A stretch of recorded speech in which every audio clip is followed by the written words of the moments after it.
And when they won in '74, the Big O was on the Milwaukee Bucks, and he actually went into the visitor locker room to talk to him. Yes. Back here, did you have a question? Oh, okay, all the way back. What current players do you enjoy? Who do you like currently? The guys that I have at most. Isaiah? No. First start with John Havlicek. Oh, he means good. Guys that came to play. You got night in and night out. It wasn't like, you got to get you up, hey, they were ready to play. He means current player. Well, Somebody playing now.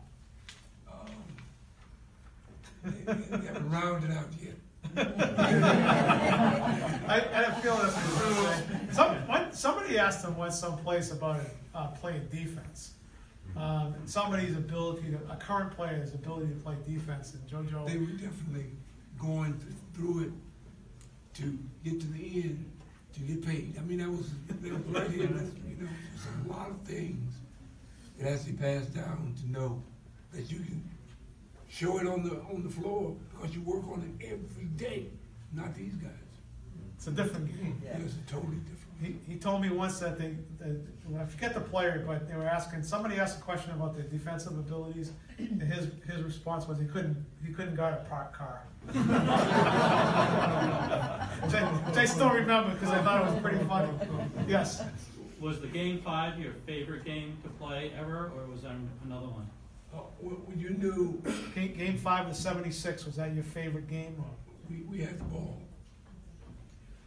inbound when they turned it over. See, once we got a key chance at that ball, the opposite team, they're not going to win. Not even a little bit.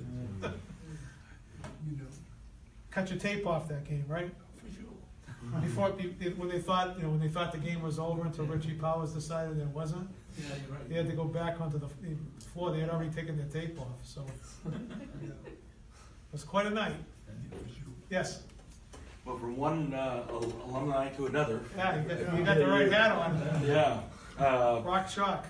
I started at KU about 4 years after you graduated, and then Ted Owens was still there in his last years, and then you came back in the late '70s. So I want to ask you a question about other athletic things past your basketball. You came back as the assistant athletic director, and then athletic director at KU. So I wanted to ask you that general question about how there's been opportunities growing for both genders, boys and girls, women and men, and how you think that has helped shape the game in the world. I know that's a very open-ended question, but any thoughts on that?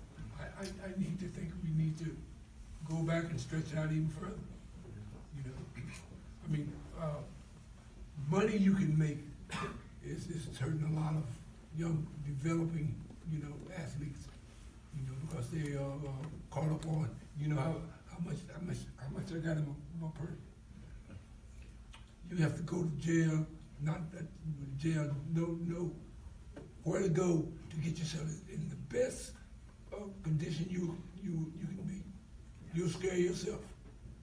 JoJo's got 5 girls. Oh, yeah. Awesome. They're all good athletes too. And his son, his oldest, Brian, was a great athlete. Played at Dartmouth and had a tryout with the Patriots and made it to the last cut. And now he's an actor. You'll see him in a lot of Tyler Perry movies. Stomp the Yard. Anybody ever see that movie? It was a pretty popular one. He played the coach of the good team in that movie. So I told him someday maybe he'll play JoJo White. Any other questions? Yes, right here. Can you please tell us the favorite starting Celtics team that you were a part of? Which year? You have a starting team that you were? The names. The names. Havlicek. Havlicek for sure. Havlicek. Collins. You. And yourself. I was in there all the stuff. We want defense tonight, this night, and offense. I have to give them what they want. How about Charlie Scott? Charlie. Sometimes this can be unbelievable. but you have to keep him, you know, on what I'm talking about. He will turn it back around and go Charlie White. There's a funny story that, you know, that year, the Celtics traded for Charlie Scott, and there was speculation about it ahead of time. And Bob Ryan of the Boston Globe said that'll never happen. In fact, the line he uses says it's more probable that Arthur Fiedler will be a Celtic than Charlie Scott. Then guess what happened? Yeah. And well, Bob Ryan's proposition was that he would never get along with JoJo. That they would, that they wouldn't be able to play together. And you know, the Celtics, Red Auerbach, Charlie, and JoJo proved them all wrong because they were complementary. JoJo's sort of demeanor was quiet, calm, determined. Charlie was fiery, and JoJo kept Charlie in check for the most part. He's right. And great story is after that game 5, I mean, JoJo, they played 36 hours later across the country. So unselfishly, he went to Charlie on the plane ride to Phoenix and said, look, you're going to have to turn it up. I don't have the gas I had, you know, before game 5 started. You have to have some gas. and that's what happened. He inspired Charlie Scott. Charlie scored 20 in that game, played quite a few minutes, and they, of course, wrapped up the championship. So that's an example of the exactly opposite of what Bob Ryan was talking about. You know, his reporting, I've never been a fan, let's put it that way.